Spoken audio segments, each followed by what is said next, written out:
दिया इस जीवन का, सब भार तुम्हारे हाथों में।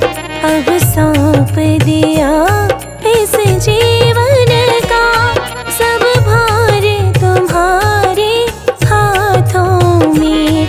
है जीत तुम्हारे हाथों में और हार तुम्हारे हाथों में।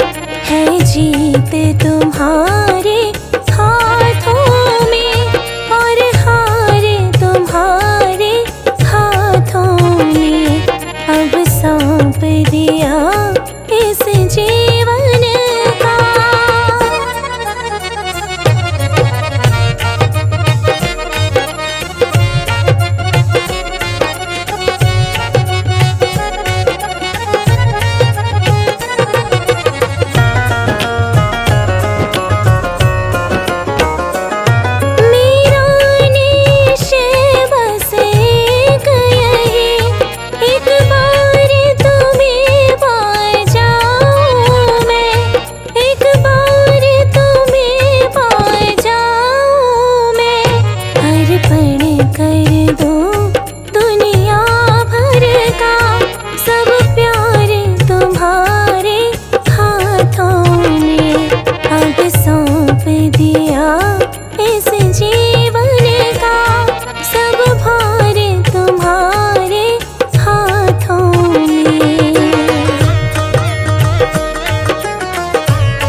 जो जग में रहो तो ऐसे रहो, जैसे जल में कमल का फूल रहे।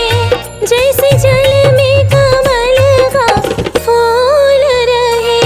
मेरे सब गुण दोष समर्पित हो, करतार तुम्हारे हाथों में। अब सौंप दिया इस जीवन का, सब भार तुम्हारे हाथों में।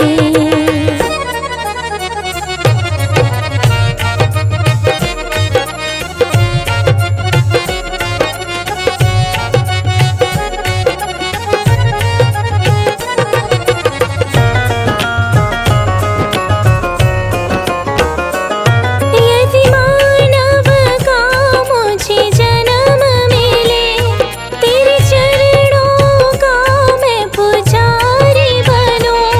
तेरे चरणों का मैं पुजारी बनूं। इस पूजक के एक एक रग का हो तार तुम्हारे हाथों में। अब सौंप दिया इस जीवन का, सब भार तुम्हारे हाथों में।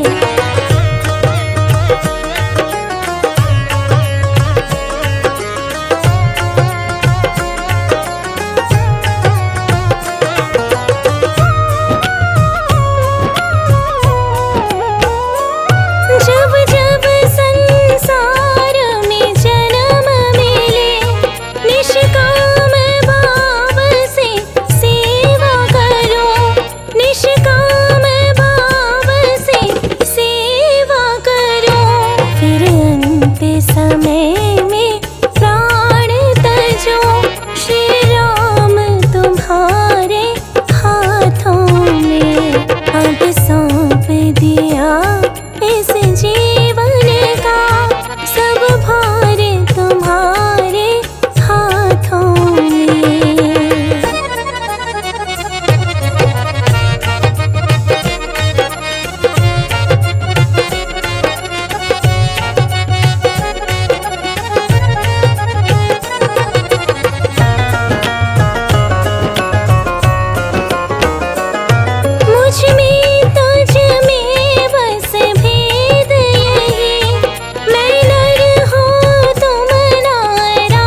सौंप दिया इस जीवन का, सब भार तुम्हारे हाथों में।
जो जग में रहो तो ऐसे रहो, जैसे जल में कमल का फूल रहे, जैसे जल में कमल का फूल रहे।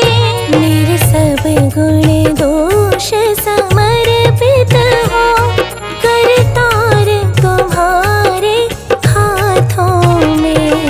अब सौंप दिया इस जीवन का, सब भार तुम्हारे हाथों में।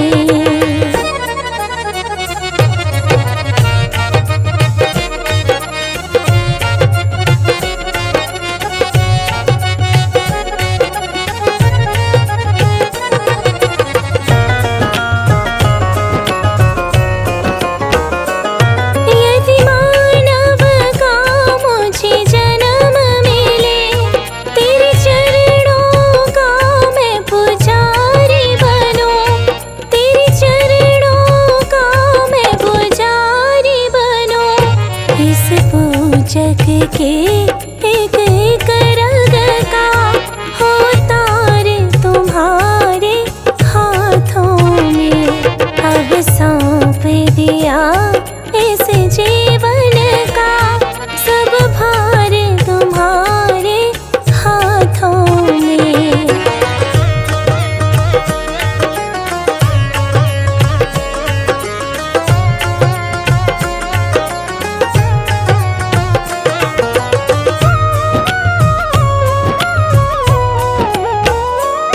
जब जब संसार में जन्म मिले, निष्काम भाव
सौंप दी।